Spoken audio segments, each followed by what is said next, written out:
트위터뿐만 아니라 우리가 알고 있는 빅테크 기업들이 지금 다 인력 해고에 들어갔습니다. 유엔까지 좀 인도적인 경영을 해라 경고해 줄 정도로 지금 우려를 낳고 있는데, 작년에 빅테크 주가가 하늘을 찌르거든요. 올해 들어와서 상황이 급격하게 반전이 일어납니다. 한국도 네이버, 다음 카카오 다 사실 안 좋습니다. 그러면 우리가 앞으로 이 주가가 엄청 떨어진 이 주식을 우리가 사야 되냐, 이 입장에서 보면 제가 정리해 드릴게요. 주식은 성장에 베팅하는 게임이잖아요. 그냥 뭘로 성장할 거냐, 이 질문에 답해야 되거든요. 이 빅테크 기업들이 미래 성장점은 어디에, 이 질문을 해야 돼요. 저는 이렇게 생각합니다.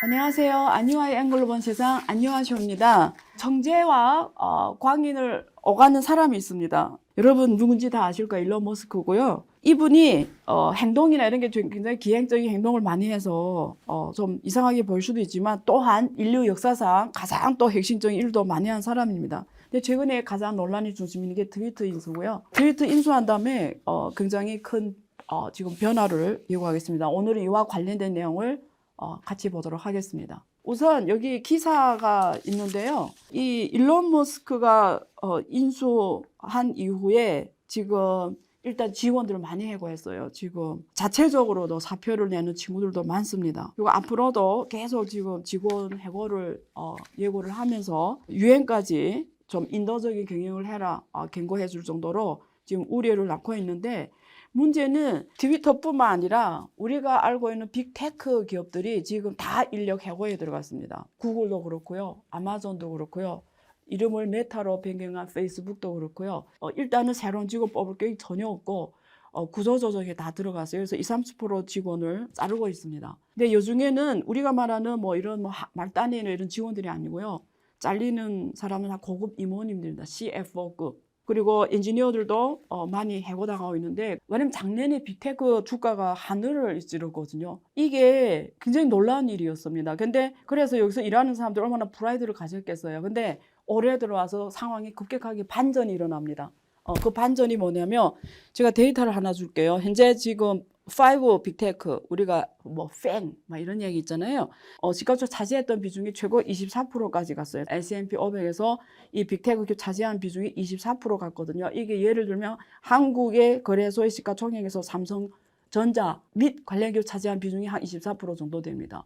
이런 위치라고 보면 돼요. 빅테크 기업들 위치. 그러다가 지금은 3조 달러가 증발이 되죠. 그래서 지금 이렇게 되니까 요즘에 시장에서는 어떤 생각을 하냐면, 와, 이제 세상을 주무르던 빅테크가 주가가 많게는 80%까지 떨어졌거든요. 지금 나스닥 같은 경우에는 올해 들어 30% 떨어지고 나이스도 20% 넘게 떨어졌어요. 그래서 그게 빅테크 중심으로 많이 떨어지고 있는데, 앞으로 어떻게 봐야 되냐, 이 문제를. 우리는 투자자잖아요. 이 문제에서 빅테크 기업들이 앞으로 어떻게 가야 되냐, 이걸 제가 말씀드릴게요. 왜냐면 우리는 본질을 봐야 됩니다. 그래서 왜 해고가 일어나죠?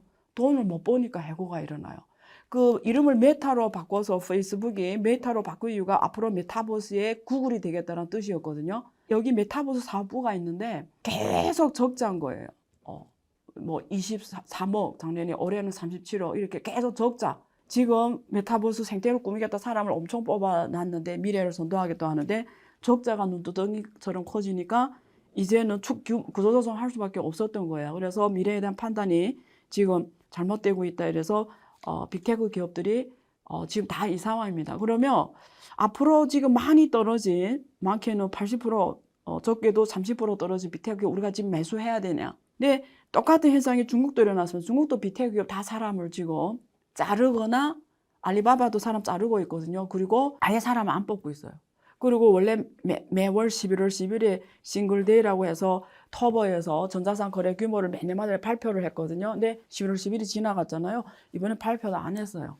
원래 세레머니를 매년마다 했어요. 그래서 그게 매출 규모가 매년 얼마였냐면, 한국의 모든 백화점이 1년 매출을 합한 것보다 알리바바가 11월 10일에 판매한 금액이 더 많을 정도로 어마어마했어요. 그래서 거의 쇼처럼 했는데 올해는 안 했어요. 그러니까 상황이 전 세계 빅테크 기업들이 안 좋아요. 한국도 네이버, 다음 카카오 다 사실 안 좋습니다.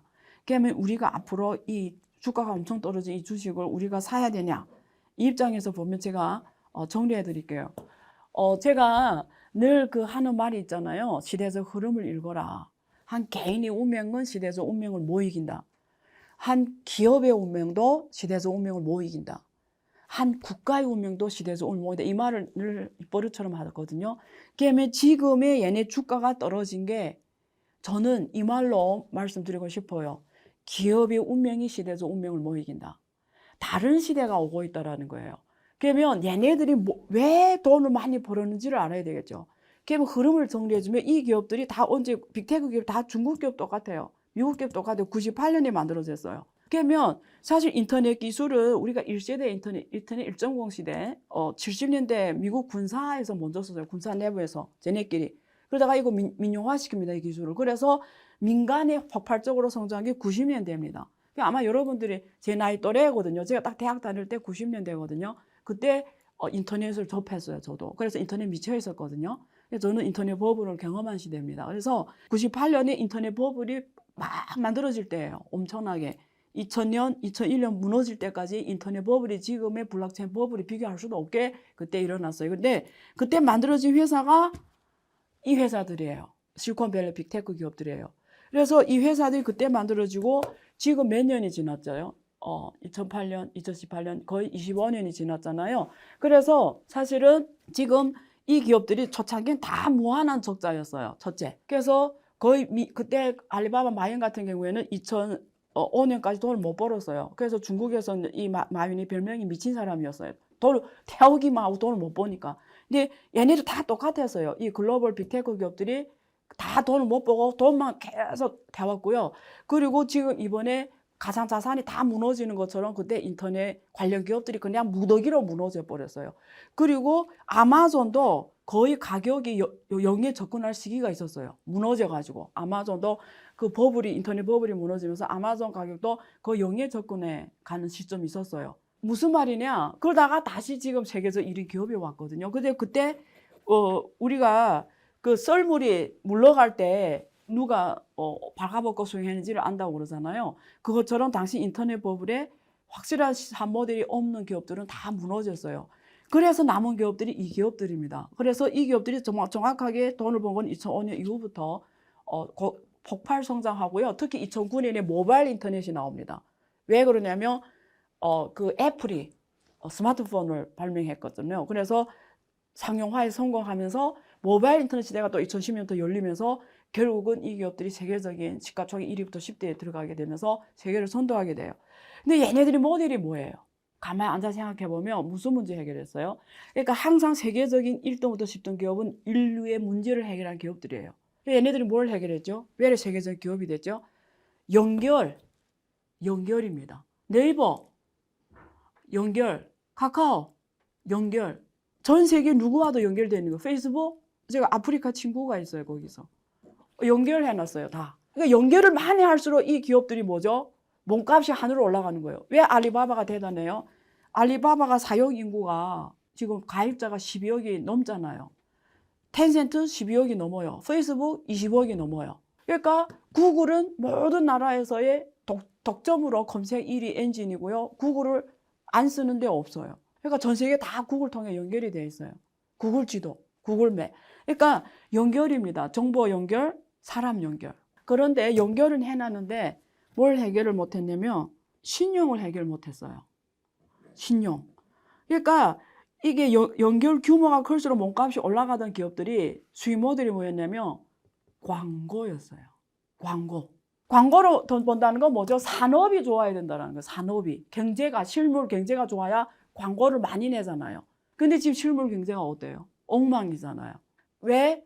미국이 킹달러 하니까 모든 이머징 국가가 무너지고 중국도 부동산 문제까지 겹치면서 중국이 세계 성장 엔진 역할을 했는데 중국 경제가 무너지면서 산업 경제가 무너지면서 광고 수요가 어떻게 하죠? 줄어들겠죠. 그러니까 얘네들이 지금 빅테크의 주가가 이렇게 나오는 게 결국은 이 흐름을 그대로 보여주는. 그래서 이익이 급격하게 줄어들잖아요. 이익이 지금 얘네들이 이익이. 그게 주가에 반영된 거거든요. 그럼 주가가 다시 올라가려면 스토리가 새로워야 돼요. 새로운 스토리가 있어야 돼요. 그럼 다시 이 시점에 초점으로 돌아와서 인류가 해결하지 못한 문제 뭐냐? 다시 이거 짚어봐야 돼요. 그러면 이 기업들이 이 문제를 해결할 수 있냐? 그럼 계속 가는 거예요. 그러면 이때 들어가야죠. 저점이니까 당연히 들어가야죠. 풀로 들어가야 되죠. 이럴 때. 근데 얘네들이 이걸 해결 못한다 이러면 들어가면 안 됩니다. 왜냐면 지금 모델로는 더 못 가니까. 뭐 잠깐 좋아질 수는 있어요. 왜냐면 또 연준이 이제는 그 금리 인상 정책을 베이비 스텝으로 가고 내년부터는 그걸 오히려 금리 하려고 이 경제가 무너지니까 다시 살리려고 금리 하려고 하면 또 주가들이 자장하게 확 올라가요. 잠깐 올라갈 수는 있어요.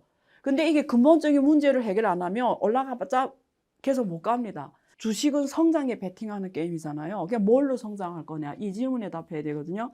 그래서 저는 이 빅테크 기업들이 미래 성장점은 어디에 이 질문을 해야 돼요. 저는 이렇게 생각합니다. 우리 다 연결은 됐어요. 제가 아까 페이스북에서 아프리카 친구하고 친구가 됐잖아요. 그러니까 아프리카 친구가 저보고 1억을 빌려달래요. 제가 빌려주겠어요? 혹시 나는 빌려줄 건데 그런 사람 뺍시다. 그런 사람 평균은 아니에요. 항상 평균으로 말합시다. 왜냐면 안 빌려줘요. 왜 친구인데 안 빌려주죠? 제가 그 친구를 어떻게 믿어요? 못 믿죠. 제가 요즘에 많은 그런 걸 저한테 이렇게 개인적으로 카톡 오는 분인데 제 이 사진으로 저처럼 카톡 아이디를 만들어서 된 것처럼 하고 안유아가 투자 컨설팅 해준다 이러면서 카톡 보낸대요. 여러분 저 그런 적이 없습니다. 요즘에 카톡 사기가 많아요. 얼굴 사진을 도용해가지고 그 사람인 것처럼 다가가서 말을 걸면서 어떤 돈 받고 이러거든요. 제가 절대 아니니까 그런 게 혹시 가면 제가 아닌 걸 제가 이 자리에서 말씀드릴게요. 절대 사기 당하면 안 되십니다. 제가 페이스북에도 올렸거든요. 그건 제가 아니라고. 그러니까 조심하세요. 근데 그것처럼 제가 그 아프리카 친구한테 돈을 1억 빌려주지 않을까요? 믿을 수 없는 거죠. 그러니까 신용이 해결이 안 된 겁니다. 그런데 이 지구사 모두 삶 연결이 되는데 서로 간에 신용이 해결이 안 됐어요. 그러면 한번 생각해봐요. 현실 속에서 신용을 어떻게 해결하죠? 예를 들면 한국 사람끼리 한국에 같이 살잖아요. 한국 사람 신용을 어떻게 해결해요? 누가 그 신용을 해결해줘요? 증권사, 은행, 보험. 여기에 당신들이 그 계좌가 거기에 있잖아요. 그러면 당신은 신용이 있는 사람이에요. 신용카드 있다는 건 당신 자체가 신용이 있는 거예요. 그래서 우리가 한 국가 내에서는 이런 금융사가 당신들 대신에 서로 간의 신용을 중개기관이 해줘요. 그게 신용평가사가 있고 금융기관이 있고 또 국가가 신용평가 체계가 있어요. 그래서 이런 중개기관이 있어서 한국 국가 내에서는 그 사람별로 다 그게 주민등록증도 신용 역할을 합니다. 주민등록증도 결국 신용 역할이에요. 그런데 국가 간에 가버리면 신용 역할을 해주는 기관이 없어요. 여러분 제가 말하는 거는 P2P예요. 사람과 사람. 제가 아프리카 사람하고 내가 서로 어떻게 믿게, 뭐가 믿게 해요? 내가 어떻게 아프리카 사람 믿지? 그 사람이 거기 뭐 그 국가의 주민등록증 사진을 보내줄 수도 있는데 내가 그걸 뭔지 어떻게 알고 믿어요? 뭐 어떤 은행 계좌를 뭐 만들어서 보내는데 그거 어떻게? 그러니까 국제 간의 상호 간의 이 신용 문제는 연결은 되는데 해결이 안 됐어요. 그래서 이걸 해결한 게 누군지 알아요? 사토시예요. 비트코인입니다. 전 세계 사람을 연결시켰을 뿐만 아니라 이 둘지간에 거래를 할 수 있게, 금융 거래를 할 수 있게, 금융 거래를 한다는 건 신용 문제 해결이 됐다라는 거예요. 뭘로 신용 해결했죠? 수학으로 신용을 해결했습니다. 0과 1로 된 숫자를 가지고 B2B 거래가 가능하겠어요. 서로 모르는 사람이. 왜냐면 그냥 계좌로만 하기 때문에 누군지도 모르는데 거래가 이루어지는 거예요. 그거는 금융 거래가 이루어진다, 결제가 됐다는 건 신용이 해결됐다는 뜻이에요. 그래서 그걸 수학으로 해결한 겁니다. 그래서 비트코인은 뭘 보여줬냐면 수학으로 신용을 해결해 줄 수 있다는 걸 보여준 겁니다. 그냥 앞으로 미래 사회는 증권, 은행, 보험처럼 전통 중개기관들이 신용을 해결하는 역할도 하지만 플러스 수학으로 신용 해결할 수 있다는 사례를 완벽하게 보여준 게 비트코인이라는 거예요. 그럼 앞으로 어떤 기업이 미래 구글 이런 아마존, 애플이 될까요? 누군가는 이 신용을 해결해 주는 기업이 나와줘야 돼요. 그게 어떤 방법이죠? 그게 뭐 블록체인일 수도 있고 아니면 또 어떤 기술일 수도 있고 그래서 그걸 지금 수많은 기업들이 창업하면서 파산하고 망해가고 지금 이러고 있는 거예요. 근데 대부분 다 망해가고 있죠. 그럼 누가 성공하냐? 마치 2000년대 말에 IT 버블이 터지면서 다 죽어버리고 살아남은 이 미국의 구글, 중국의 알리바바 이런 기업들이 지금 세계적 기업 되는 것처럼 우리가 인류의 이 신용 문제를 해결한 기업은 미래 구글 되고 미래 애플이 될 겁니다. 그러면 그게 어떤 방향이 될까요? 이게 우리가 스스로한테 질문을 해봐야 되는 겁니다. 그래서 지금 여러분들이 이 전통 빅테크 기업들이 왜 이렇게 지금 이익이 급격하게 줄어들고 있고 또 주가가 급격하게 빠지고 앞으로 이 기업들이 어떤 포지션을 하냐에 따라서 주가 변화가 다를 겁니다. 그래서 들어가서 보세요. 그러면 메타라고 하는 페이스북이 메타라고 하는데 메타버스 하겠다고 하는데 메타버스 미래가 아닙니까? 근데 왜 이렇게 미래를 하고 있는 메타의 가격이 올라가야 되는 거 아니에요? 그걸 저크버가 원했던 거예요. 그래서 메타라고 이런 거 가지고 메타버스에 모든 자원을 집중했는데 제가 말했잖아요. 메타버스라는 이거는 미래입니다. 근데 이게 산업 메타버스로 가야 이 세상이 진짜로 옵니다. 근데 지금의 메타버스는 주로 게임 중심으로 돼 있어요. 뭐 로블록스처럼, 포트나이트처럼. 근데 모든 산업이 플러스 메타버스화 해야 진짜 메타버스 시대가 오는데 진짜 메타버스 시대하면 인프라 기술이 따라줘야 돼요. 그래서 그게 6G 기술이랑 상용화 됐을 때만 가능합니다. 그러면 6G 기술이 나온 다음에 메타버스를 해야 되냐? 그럼 늦죠. 지금부터 해야죠. 그러니까 우리가 이 구글이나 알리바바가 장기간 적자를 감수하면서 엄청난 고통을 겪으면서 이 시점에 왔듯이 이 과정이 있어야 됩니다. 그래서 에버렛 로저스의 기술 수용 곡선을 제가 늘 말하는 게 있는데요.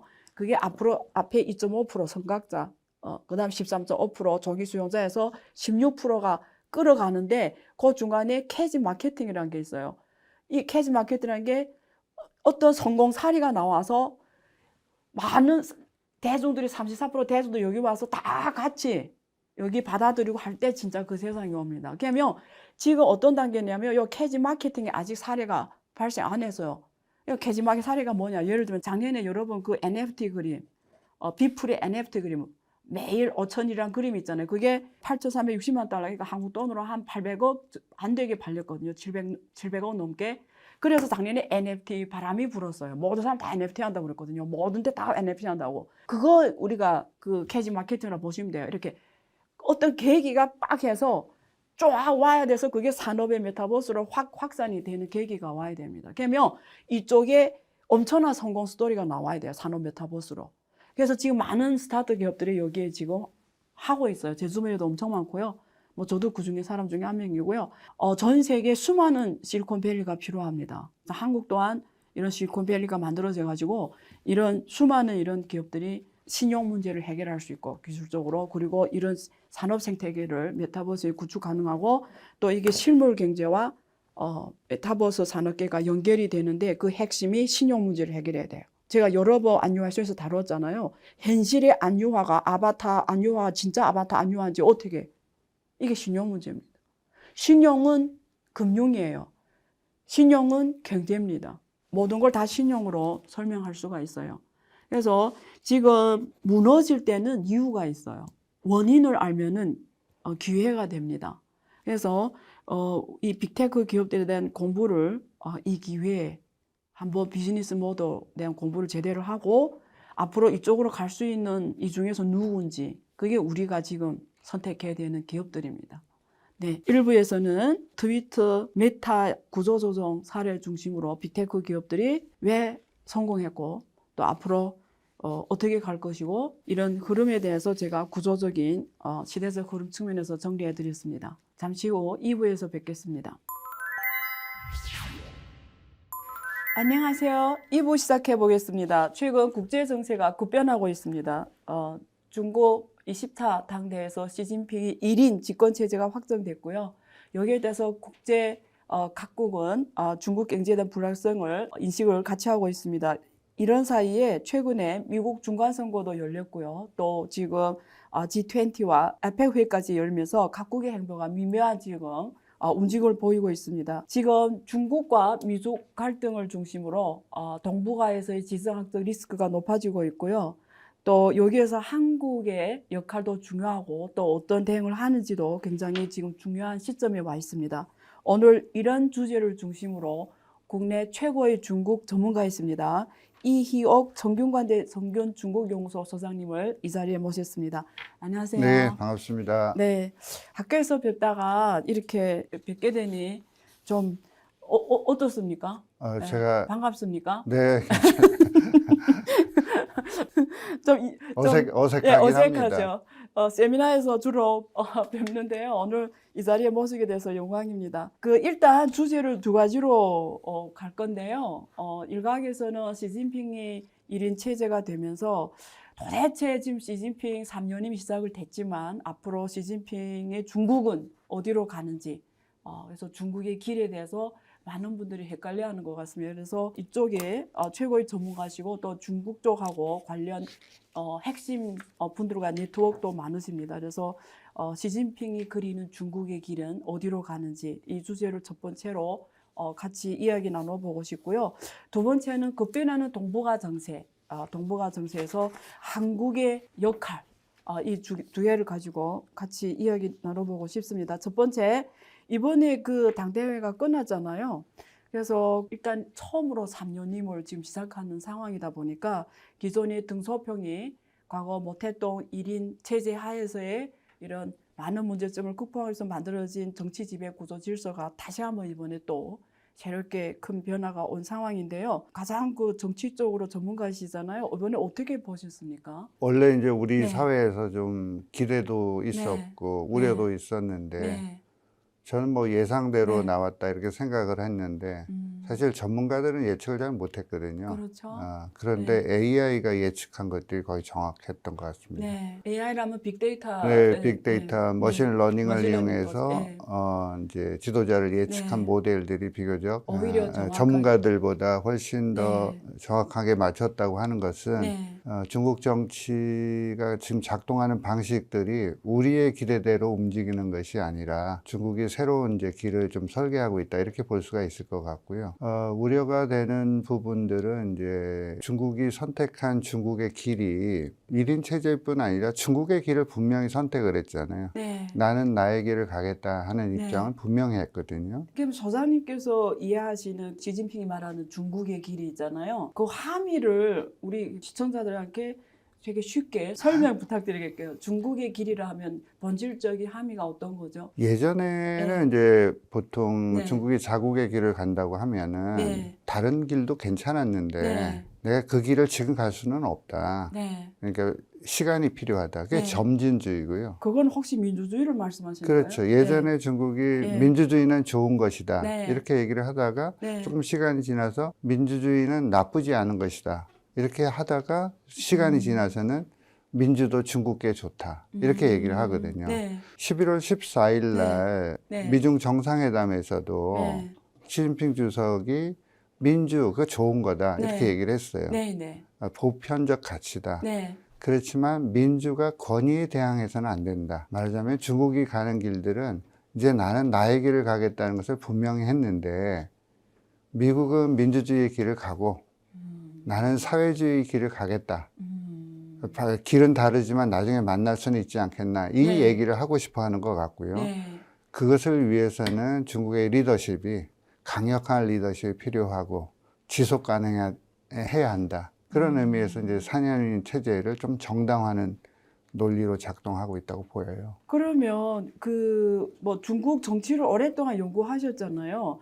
중국 정치 내에서 민주주의 요소 같은 걸 어떤 사례로 설명 가능할까요? 그러니까 중국에서는 네, 이제 네. 뭐 민주라고 하면은 네. 주로 두 가지 축이 네, 있잖아요. 네, 하나는 인민민주, 그렇죠. 예. 또 하나는 협상민주. 예, 예, 이런 건데 맞습니다. 서양에서 얘기하는 협상은 예. 영어로 하면 deliberation, 뭐 수기하고 토론하는 건데 그렇죠.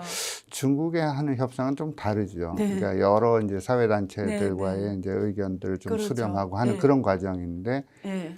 그 인민민주 바깥에 또 하나의 민주가 있는데 네. 그게 당내 민주주의예요. 네, 네, 네. 예, 우리는 이제 서구의 민주주의는 견제와 균형이라고 하는 권력 것 속에서 균형이죠. 예, 그렇죠. 권력 분립 체제가 네. 만들어졌는데 네. 거기는 일당 체제가 역사적인 합법성을 갖고 있기 때문에 네. 당내에서의 민주적 토론이 있다 하는 네. 당내 민주주의고 네. 그게 집단 지도 체제의 형태로 나타난 거잖아요. 네. 그런데 이번 이제 전당대회를 보게 되면 네. 당내 민주주의도 굉장히 약화되기 시작한다 한 부분이 있고 협상민주보다는 네. 훨씬 이제 네. 리더십이 강화되는 형태로 네. 발전하고 있다. 이런 형태로 보면 네. 보편적인 일반 민주주의의 원칙에서 보면은 일종의 후퇴라고 볼 수 있고 네. 중국 내에서 작동해 왔던 여러 가지 민주적 원칙에 비해서도 후퇴한 부분이 있다고 생각이 됩니다. 전 과정의 민주 이런 표현을 쓰고 네, 있는데 맞아요. 근데 그 전 과정의 민주를 하려 그러면 과거에는 대부분 업적에 의해서 자기를 정당화시켰거든요. 네, 네. 경제적인 업적을 그렇죠. 성과 쌓으면. 기반. 네. 근데 중국 국민들이 네. 요새 코로나 문제 있죠. 네. 이 감시 사회에 대한 정책 필요를 굉장히 많이 느끼잖아요. 네. 그 과정에서 과정의 민주화를 강조하기 시작하는 거예요. 그래서 지금 중국에서 얘기하는 전 네. 과정의 민주가 네. 정말로 네. 이런 과정의 민주주의를 말은 그렇게 하고 있지만 실질적으로 담보하고 있는지에 대해서는 많은 토론이 지금 나타나고 있다고 볼 수 있죠. 그러면 소장님 그 장저민하고 후진토 시기에는 그 상무위원들이 그때는 뭐 아홉 명 후에 네. 지금 시진핑 7명 이렇게 됐는데 그때는 집단영도 체제였고 확실하게 그 7명의 상무위원 관계는 평등한 관계였나요? 네. 아니면 지금처럼 시진핑이 핵심으로 했고 뭐 좀 이런 좀 오히려 조금 살짝 수직적인 관계 그때는 확실하게 n분의 1이 권력 분산이 됐었나요? 네. 그러니까 사실 네. 1인 우위 체제가 형성된 거는 네. 어느 시대나 마찬가지였어요. 그렇죠. 집단 지도 체제가 예. 유지되고 그 안에 네. 1인이 우위 체제를 갖고 있는 것이 장저민 시기, 후진타오 시기에 네. 대체적으로 유지되어 왔다고 보면은 네. 시진핑 체제 들어서서는 집단 지도 체제가 매우 약화되고 1인 영도 체제가 훨씬 더 강화되는 그런 특징들을 갖고 있다고 볼 수가 있겠죠. 네. 그렇지만 이제 우리가 흔히 이제 우리의 파벌을 보면은 네. 중국에서 뭐 파벌 투쟁이 벌어져서 하는 것들은 네. 학자들이 이제 중국 정치를 분석하려고 했던 거고 말이고, 예. 뭐 태자당이 그렇죠. 동창회가 있는 것도 아니고 네, 맞아요. 공청단들이 모여갖고 뭐 맞아요. 연말 송년회를 하는 것들이 그렇죠. 아니고 예. 다만 이제 그 파벌이라고 하는 형태가 정치 노선들이 어떤 특징들을 갖게 되는데요. 이번 이제 전당대회를 통해서 보면은 네. 뭐 공산주의 청년단, 네. 투안파이라고 하는 예, 그 공산당파. 세력들이 네, 네. 이제 상대적으로 이제 후퇴하게 됐는데 그것은 뭐 또 저는 이런 측면을 볼 필요도 네. 있다고 생각이 되거든요. 네. 중국 내에서의 엄격한 의미의 파벌 투쟁이 작동했지는 않고 공청단파가 상대적으로 몰락을 했는데 사실 예견됐던 거거든요. 이미 공청단파가 몰락되기 전에 네. 공산주의 청년단이 뭐 형식주의, 관료주의에 빠져 있다 이렇게 얘기를 하고 공청단에서 운영하는 청년 정치학원 같은 운영 주체도 네. 사실 사회과학원으로 넘겨주고 정치학원 들어갔죠. 예. 예산도 한 절반을 뚝 자르고 네. 이렇기 때문에 공청단의 몰락들은 좀 예상됐던 부분들이 있다고 볼 수 있죠. 그것이 갖고 온 결과는 시진핑이 네. 인재를 등용하는 풀들이 네. 사실 좀 넓어진 측면이 있습니다. 왜냐하면 엘리트 연합의 특징들을 네, 동시에 네. 갖게 되는 것이죠. 네. 네. 그리고 이제 우리 언론의 네. 후추나의 부총리가 네. 중앙위원회 정치국원에서 중앙위원으로 강등되어서 수모를 겪었다 이렇게 네. 표현하는데 네. 뭐 저는 절반은 맞는 것 같고요. 나머지 또 절반은 네. 중국의 관례가 많이 있지 않습니까? 네. 정치국원을 네. 2번 연임하지 않는다 하는 게 있어요. 근데 네. 3번 연임하지 않는 거죠. 네. 네. 그런 의미에 보면 또 굉장히 말이 되는 일찍 거고. 저기 했죠. 뭐 예를 들면 그 사례가 이번에 근데 시진핑은 3년임 하면서 시진핑은 이제 정치국 위원 3년임. 총석이 중앙위원회 총석이니까 네. 네. 왕양 같은 경우가 그래서 이번에 물러난 거거든요. 예. 그렇게 보면은 네. 중국 정치가 갖고 있는 아주 관례, 네. 관행 네. 또는 잠정 규칙 네. 이런 것들이 완전히 무너지지는 않았는데 그런 거 좀 보면 선택적으로 무너졌구나. 예, 네. 네. 그렇게 선택적으로 봐야 되겠다. 활용하고 있다. 있다. 법에 네. 있다 이런 얘기를 하지만 사실은 그냥 정치적인 논리가 작동한다고 볼 수가 있겠죠. 그러면 지금 이제 공천단파 몰락을 말씀하셨는데요. 그러니까 저 같은 경우에는 지금은 아닙니다. 워낙 댓글에 질문을 많이 하시더라고요. 공산당원이냐고 저보고. 예전에는 맞습니다. 근데 지금은 아닙니다. 중국은 당비를 6개월 이상, 요즘은 3개월인가 안 내면 자동 탈당입니다. 그래서 지금은 아니고요. 그 말씀하신 대로 저는 이렇게 당원 활동 해봤기 때문에 당원들 다 생각이 거의 비슷해요. 사실은. 근데 한국에 오니까 공천당파, 뭐 대사당, 뭐 이거 되게 중요하게 보도 상해방, 뭐 중요하게 보던데요.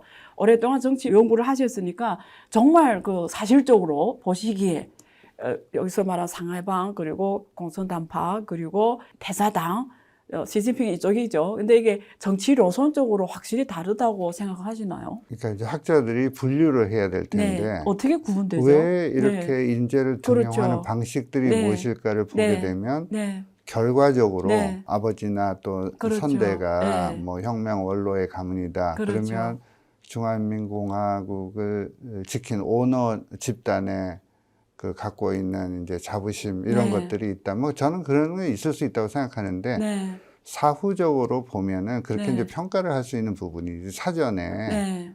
공청단파를 어떻게 심고 태자당을 어떻게 심고 뭐 상해방은 어떻게 심고 그 안에서의 권력 배분이 어떻게 이루어지고 하는 것들은 파벌 간의 노성보다는 네. 사실은 전임 정치 세력들이 있잖아요. 그리고 후임 정치 세력들 사이에 권력을 인계하고 인수해가는 과정에서의 여러 가지 이제 권력 관계가 작동하는 것이라고 볼 수 있지. 엄밀한 의미에서의 파벌투쟁 네. 이런 것들은 작동하는 방식들이 우리가 생각하는 것처럼 강력하게 하나의 프레임 속에서 작동하는 것은 아니라고 볼 수도 있겠죠. 그럼 이렇게 해석해도 되나요? 소장님 말씀을. 그 시진핑이 어차피 공산당 총석이잖아요. 근데 그 나머지 6명 중에 후진토 공천단파가 많이 일부부 돼 있다 설령체도 시진핑 가수한 중국끼리는 큰 변화가 없는 거죠. 그렇죠. 그러니까 네. 출신이 그렇다고 하는 것이고요. 예. 그러니까 예를 들면은 네. 그러니까 중국의 이번 인사를 보면서 네. 뭐 어떤 이제 언론에서는 시진핑의 신복, 네. 시진핑의 비서, 그렇죠. 시진핑의 그런 출신들이 뭐 부하, 많잖아요. 예. 뭐 시진핑의 칼 맞아요. 이런 사람은 다 했다 이렇게 맞아요. 생각하면 그 국가가 작동하는 방식들을 조금 너무 단순하게 보는 것 같습니다. 뭐 경제 전문가가 없다. 뭐 그러면 보면 안 보이잖아요. 네. 그렇지만 서열 2위라고 중국의 이제 정치에는 서열은 없죠. 네. 서열도 우리가 만든 그렇죠. 말입니다. 그렇죠. 그러니까 입장 맞습니다. 순서가 서열이고 맞습니다. 예. 그러니까 서 있는 위치가 뭐 왼쪽 그렇죠. 오른쪽 서 있는 게 서열이잖아요. 그렇죠. 서열 2위로 발탁된 사람이 리창이라는 맞습니다. 상해 정책. 상해 예, 당석인데 예, 예. 이분이 상해 방역 코로나 방역의 실패 책임자인데 네. 시진핑이 놀랐습니다. 예. 이 사람이 어떻게 이 사람을 그렇죠. 그 등용을 시키느냐 네. 이런 이제 논란이 있었는데 네. 그걸 또 빼놓고 보면요. 네. 완전히 자기한테 신복이기 때문에 썼다. 그 절반은 맞는 것 같은데 또 한 절반은 상하이가 사실은 테슬라 중국 공장도 유치했고요. 네. 상해가 가장 그 미래 혁신 기술들의 그렇죠. 그 맞습니다. 플랫폼이 되는 도시에 하는데 맞습니다. 리창이 역할이 있었죠. 거기에 그리고 인용, 리창이 네. 외자 유치하는데도 굉장히 적극적으로 했기 때문에 이번 전당대 보고서에 이런 게 있었어요. 네. 높은 수준의 대외 개방을 하겠다 이런 예, 표현이 있거든요. 예. 이 얘기는 지금 신핑 체제가 경제 정책은 일정하게 이제 지속성을 좀 담보해 나가겠다 이런 의미에서 보면 또 그렇게 해석할 수 네, 있네요. 그런 부분이 있죠. 그러니까 경제 전문가가 없어서 완전히 시진핑의 비전문가가 했다 이렇게 보기는 굉장히 어렵고요. 충성도가 있고 네. 능력이 있는 사람들 중에서 네. 능력들을 조금 우선하기보다는 충성도를 우선한 측면이 있지만 네. 그렇지만 그 안에서 완전히 비전문가가 뭐 중국 정치 권력을 좌지우지한다 이렇게 보기는 굉장히 어렵지 않을까 이렇게 네. 생각이 듭니다. 그러면 이렇게 예측해도 되나요? 앞으로 시진핑이 3년이면 기간에는 오히려 대외 개방이 더 확대된다고 봐도 되겠네요. 대외 개방이라고 하는 건 저는 좀 네. 수동적인 측면이 있다고 보는데요. 예를 들면 네. 미중 간의 전략 경쟁이 굉장히 격화되고 있고 네. 공급망 압박이 심하게 되니까 네. 중국으로서는 대외 개방이 하고 싶은 거예요. 왜냐하면 이게 수축적인 경제보다는 개방형 경제를 가야 그렇죠. 되는데 네. 어쩔 수 없이 선택한 것이 쌍순환이라고 볼 수 그렇죠. 있잖아요. 국내 대순환을 그렇죠. 중심으로 네. 해서 대외로 돌리는 건데 네. 그렇지만 중국도 이런 방식으로 앞으로도 지속하기는 굉장히 어려울 것으로 보여요. 그러면 높은 수준의 대외 개방을 할 텐데 네. 그래서 이제 핵심 외자 기업에 대해서는 중국의 상장도 허용해주고 네. 그다음에 뭐 예전 우리 개혁 개방 초기에 했던 것처럼 네. 뭐 토지에 대해서 특혜도 제공해주고 이런 방식으로 그렇죠. 네. 투자를 유치하는 쪽으로는 가서 미국으로 오는 네. 경제적인 압력이 좀 대항하려고 하는 그런 의미에서의 좀 기업의 대외 환경들을 그렇죠. 개선해주는 쪽으로는 방침이 서 있을 수도 있겠다. 네. 다만 이제 우리가 생각하는 것처럼 네. 사양 산업, 뭐 환경 산업 이런 네. 것들이 아니라 네. 미래 핵심에 관련된 전략적 중요한 산업. 산업들은 아마 이제 글로벌 기업들을 염두에 두고 중국의 IPO를 허용해주고 뭐 하는 네. 이런 이제 조치들은 나타날 가능성이 있어 보입니다. 네. 그러면 중국의 이런 고위 관료들을 하고 뭐 같이 많이 얘기 나눠보시고 또 같이 세미나도 많이 하시고 토론도 많이 하셨잖아요. 그러면 저는 질문이 이런 질문 항상 하고 싶었거든요, 사실. 그러니까 동일한 급의 한국 관료들과 동일한 급의 그 자리에 있는 중국 관료들의 어떤 면에서 다른 점을 느끼셨나요? 그래서 이제 네. 우리가 그게 인력을 양성하는 시스템의 문제와 관련돼 있는데요. 네. 우리 공무원들이 네. 연수를 받으면 네. 내가 크게 잘못한 것도 없는데 네. 왜 나를 저렇게 한직으로 보내 이렇게 생각하는데 아, 중국의 고위 관료들은 네. 뭐 예를 들면 네. 중앙당교에 네. 연수를 받는다. 그렇죠. 그 영광으로 생각하고 네. 얼마나 연수 기간이 긴가에 따라서 이 사람의 정치적인 입지가 달라지죠. 입지가 높아지잖아요. 달라지잖아요. 한 번 연수를 받으면 높아지잖아요. 네. 네. 그래서 중국의 관료들은 자기가 부임하는 직위에 있어서 사전 교육을 받거든요. 네. 뭐 국장급 공무원이 됐다 하면은 네.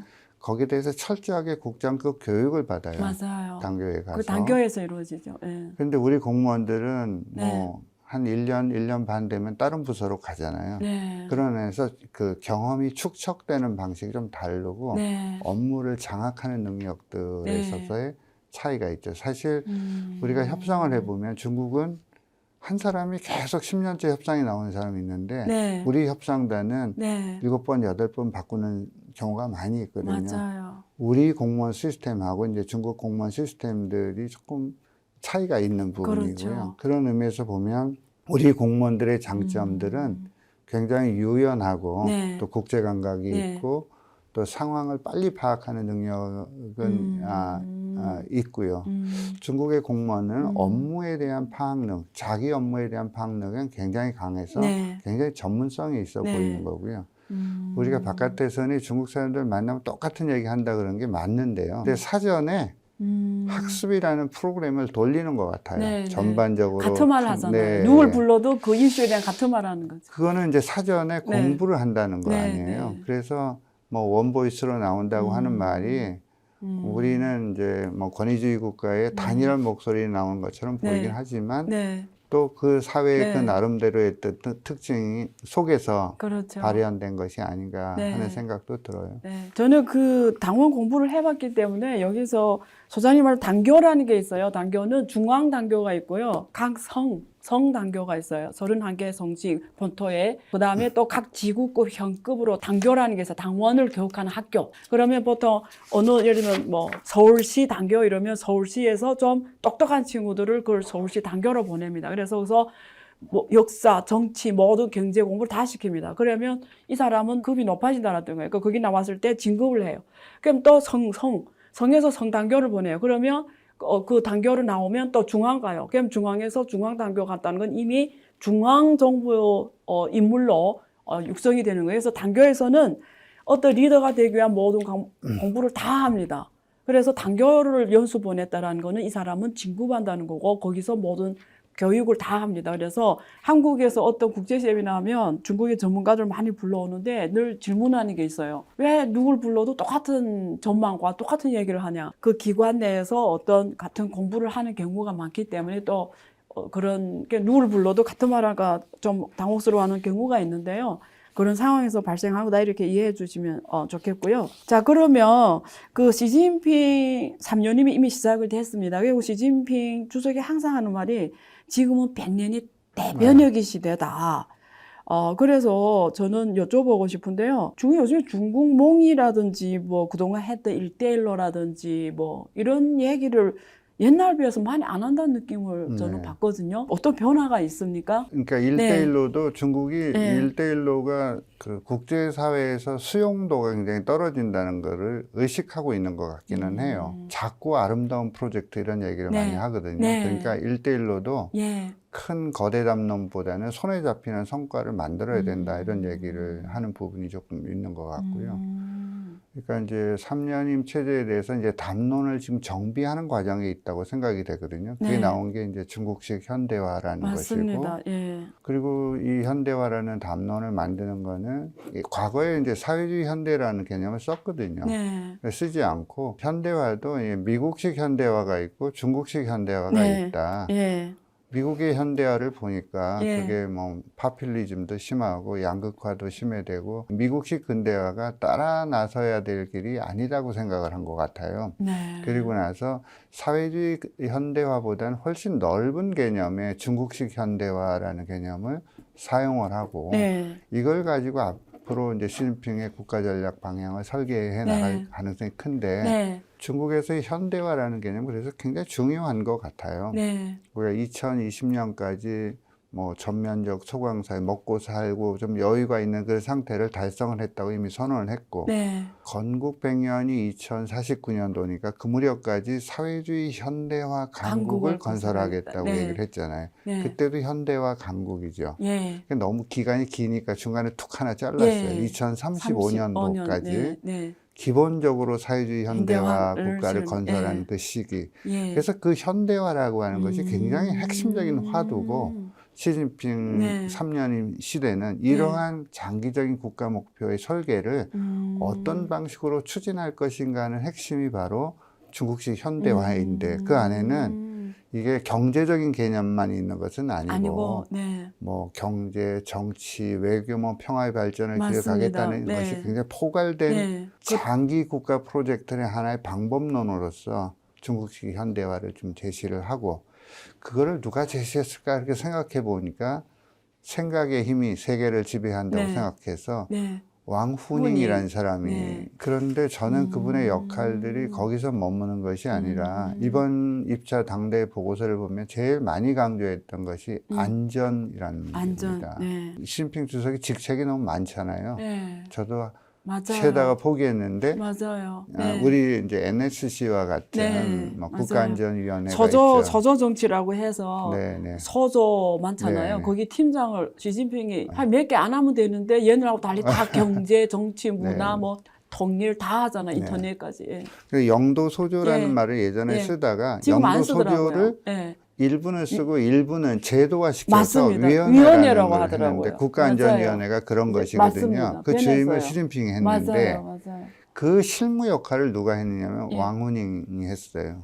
그러니까 아마 짜는 역할을. 예, 네. 근데 중국의 국가안전위원회라는 것은 국내 파트가 절반이고 사실은 대외 파트가 절반인 거죠. 그렇죠. 국내 안전과 맞습니다. 대외 안전을 함께 포괄하는 맞습니다. 그런 개념인데 이렇게 이 큰 프로젝트를 만들어 놓고 생각의 힘을 만드는 왕후닝의 역할이 정치협상회의 주석에서 머물러 있지 않고 조금 더 역할 공간이 늘어날 가능성은 있어 보인다.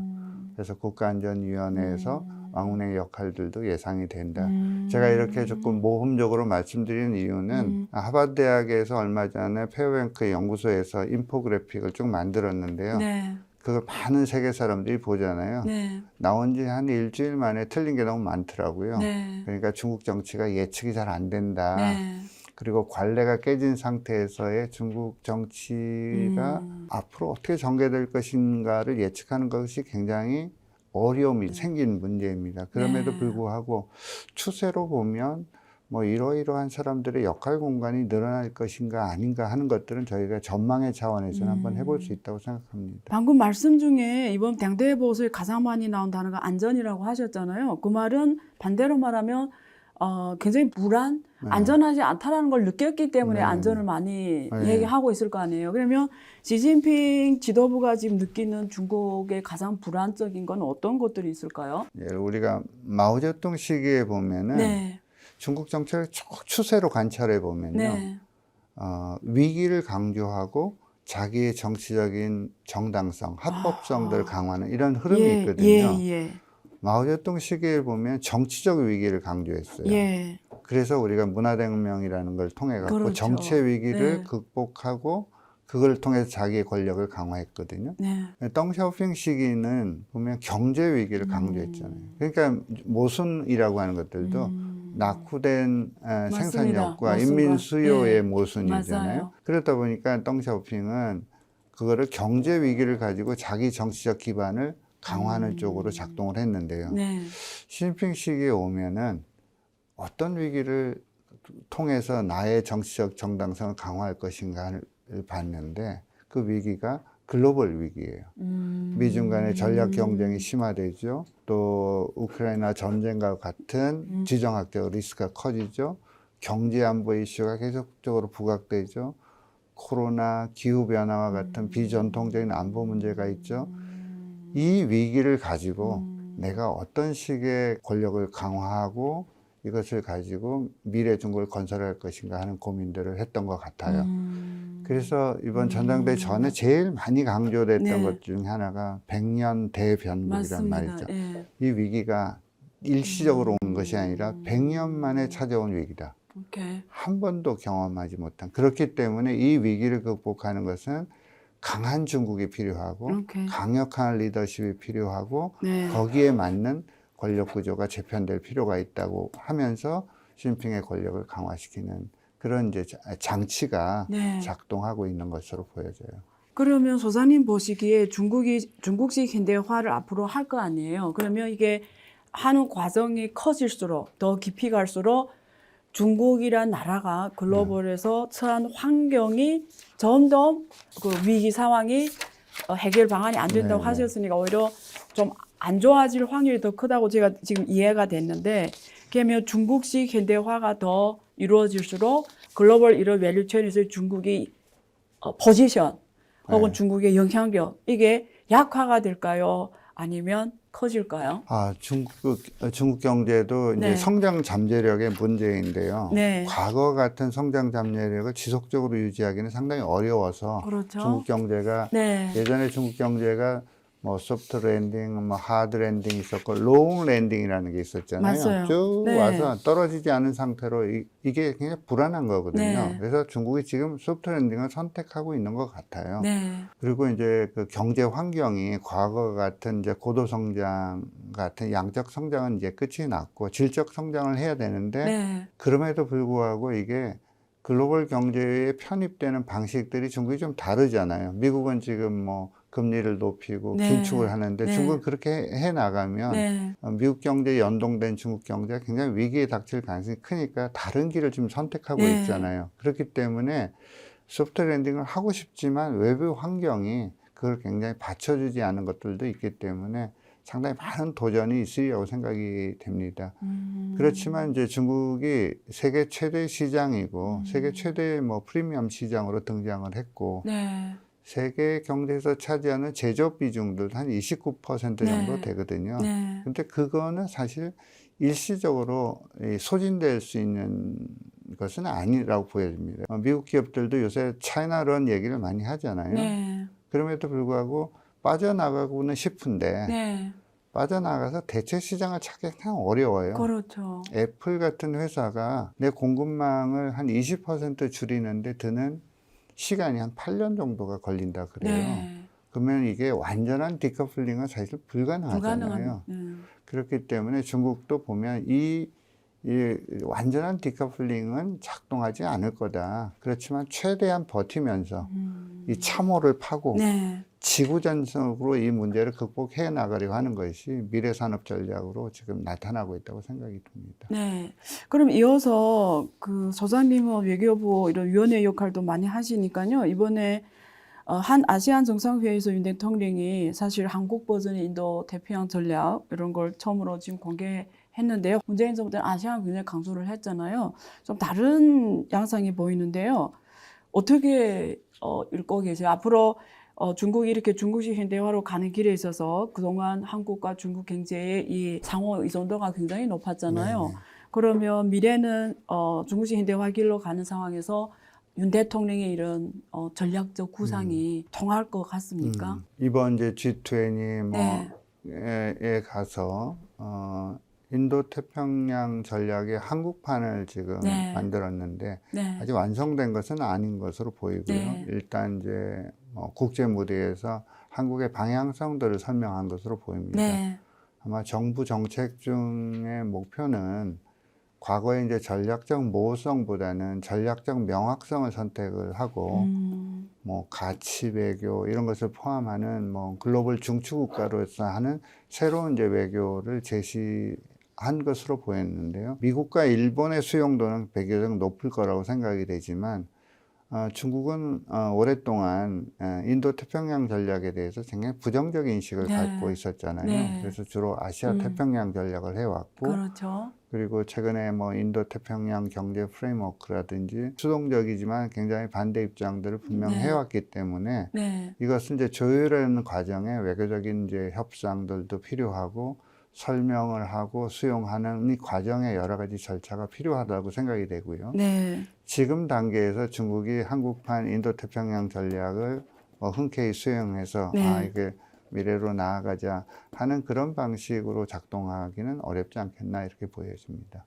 미중이 갈등을 하니까 한국은 전 세계에서 FTA를 제일 많이 체결한 국가잖아요. 네. 58개 국가로서 FTA 플랫폼 국가라고 봐도 무난하거든요, 한국은. 어차피 중국하고 미국이 과거에 직접적으로 했던 것들이 그게 순탄치 않을 경우에는 중국 기업들이 지금 제일 원하는 게 세계로 나가는 거거든요. 그러면서 세계 시장에서 경쟁을 더 키우는, 몸집을 키우는 게 중국 기업들이 제일 원하는 거거든요.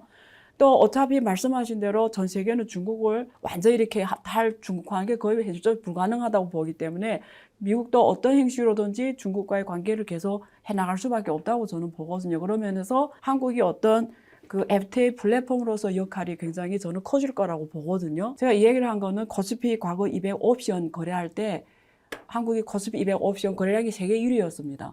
근데 그 세계 1위 한 이유가 있거든요. 그래서 그때 한국이 세계 파생 금융 허브 얘기를 들을 정도로 굉장히 컸는데 글로벌에서 차이나 리스크 헤지를 중국 자본시장 개방이 안 되니까 못하니까 한국의 금융시장을 이용해서 그 차이나 헤지 전략을 펼친 겁니다. 그래서 중국 경제에 대한 차이나 헤지를 한국 금융시장을 이용해서 했거든요. 그래서 한국 금융시장이 세계에서 파생 금융 허브가 될 수 있었던 거거든요. 저는 그걸 경험한 사람이기 때문에 그 얘기를 했는데 댓글에 대부분 어떻게 썼냐면 중국 기업 한국 와도 싫다. 원하지 않는다. 그리고 또 한국은 뭐 중국이 속으로 또 만들려고 선전하는 거냐. 예를 들면 이런 글이 엄청 달려요. 그리고 또 합리적인 사람들은 결국 그게 장기적으로는 한국에 뭐 어쩌고저쩌고 이런 부정적인 얘기를 많이 해요. 중국 전문가로서 제가 이야기한 이 부분에 대해서 어떻게 생각하는지 제가 개인적으로 여쭤보고 싶었거든요. 예. 한국이 앞으로 우리가 네. 통상 국가잖아요. 네. 기본적으로 우리가 축소균형이라고 하면은 미국이 반대하는 거는 안 한다. 네. 중국이 반대하는 것도 안 한다. 그러면 그 교집합이 굉장히 좁습니다. 네. 그러면 우리가 선택지가 굉장히 없거든요. 네. 근데 우리가 지금 통상국가고 개방국가라고 하면은 확대 균형을 해야 돼요. 네. 파이를 크게 크게 키워서 해야죠. 모델에서 네. 작동해야 되는 것들을 할 필요가 있고요. 그리고 우리 기업의 입장에서 보더라도 우리가 FTA도 있고 RCEP이라는 것이 또 있잖아요. 네. 그러면 어느 기업들이 우리 기업한테는 어느 플랫폼을 활용하는 것이 유리한가에 대한 것들은 섬세하게 좀 설계를 해줄 필요가 있어요. 네. 그러니까 원산지 표시 규정 네. 이런 것들이 네. FTA가 유리한지 네. RCEP이 유리한지. RCEP이 유리한지. 그 사실 대기업들은 잘 아는데요. 중소기업들은 이런 이제 법적인 것들이 굉장히 취약하잖아요. 네. 이런 것들에 대한 지원 시스템이 굉장히 중요할 것 같고요. 지금 미중 관계를 보게 되면 이게 디커플링이 정치적으로는 불가피해 보일 네. 거로 생각이 되거든요. 네. 미국은 뭐 민주주의 길을 가겠다고 하는 거고 중국은 사회주의 길을 가겠다고 하니까 중국과 미국이 이런 이데올로기적인 디커플링이 불가피해 보이고 시장도 미국의 그 요청 때문에 시장도 분리될 가능성이 뭐 완전히 분리는 되지 않겠지만 분리하는 경향들은 불가능할 거로 보여지는데 그 이후의 단계는 중국도 우리 기업한테 중국의 표준에 맞는 상품을 요구할 가능성이 있어요. 맞습니다. 왜냐하면 왜 미국의 표준에만 맞춰서 장사를 하느냐. 우리는 우리의 표준을 지켜달라고 했을 때 기업한테 대한 부담이 굉장히 크다고 생각이 되거든요. 그런 것들도 사전에 대비해야 되고 사실 이런 미중 전략 경쟁 시대를 살아가는 데 있어서 그렇게 간단한 것이 아니라 매우 복합적인 방정식을 풀어야 하고 정부와 기업, 학계 이런 것들에 대한 이제 협업 체제를 통해서 어떤 식으로 대비하는 것이 우리 국가 이익을 극대화시키는지 하는 것들을 조금 한번 갈래를 잡을 때가 지금 시기가 그런 때가 됐다 이렇게 생각이 됩니다. 끝으로 뭐 못다 하신 혹시 하고 강조하고 싶은 게 있으신가요? 마지막으로. 네. 뭐 제가 뭐 특별히 그 강조할 것은 아닌데 중국이 복잡한 나라다. 복잡한 나라를 단순하게 보게 되면 우리 국가에게 굉장히 현저하게 침해가 된다 하는 문제가 있고 중국을 너무 이념화시켜서 접근해서는 굉장히 우리 국가에게 손실이 굉장히 생기기 때문에 섬세하게 보고 장기적으로 우리가 어떻게 국가 전략을 수립하고 살아가야 될 때 중국을 어떤 식으로 위상을 만드느냐 하는 것은 우리의 과제거든요. 과거는 우리가 중국을 어떻게 볼 것인가 이렇게 많이 봤어요. 네. 근데 지금은 중국은 우리에게 무엇인가 하는 것을 보고 앞으로 중국은 우리에게 무엇이어야 하는가 하는 굉장히 전략적 그림 속에서 네. 중국을 정확하게 위치시키는 것이 중요하다고 생각이 됩니다. 네, 감사합니다. 오늘 이희옥 성균관대 성균중국연구소 소장님과 급격하게 변화하는 국제 정세 속에서 시진핑의 중국식 현대화 길이란 무엇인지, 그리고 또 한국이 여기서 어떤 전략적 방안을 갖고 가야 되는지 이야기를 나눠봤고요. 개인적으로 저는 이런 말로 정리하고 싶습니다. 전략적, 전술적으로 모두 중요하고요. 전략적으로는 확대 균형의 전략에 맞춰져야 될 것 같고요. 우리는 그 악마는 디테일에 있다고, 소장님께서는 굉장히 디테일한 부분을 많이 강조하셨습니다. 왜냐하면 중국은 굉장히 복합적으로 봐야 되기 때문에, 그래서 단순화하는 걸 굉장히 하면 큰 어려움에 범하고 한국의 구위에도 유리하지 않다라는 말씀을 해주셨고요. 감사합니다. 네, 고맙습니다. 네. 네. 안유아의 앵글로 본 세상 안유아쇼입니다. 시청해 주셔서 감사하고요. 다음 시간 기다려 주세요. 감사합니다.